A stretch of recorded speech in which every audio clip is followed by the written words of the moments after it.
ఇలాంటి వాళ్ళు కుటుంబంలో కూడా ఉంటారు. కొంతమంది మూర్ఖమైన భర్తలు ఉంటారు.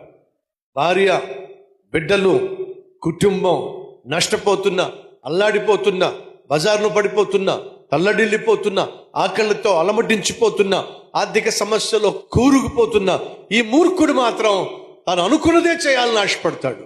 తను తినాలంటే తింటాడు, తాగాలంటే తాగుతాడు, తిరగాలంటే తిరుగుతాడు. కుటుంబం ఏమైపోయినా పర్వాలా, తన మాటే చెల్లుబాటు కావాలని ఆశపడతాడు. కొంతమంది ఇల్లాలు ఉంటారు.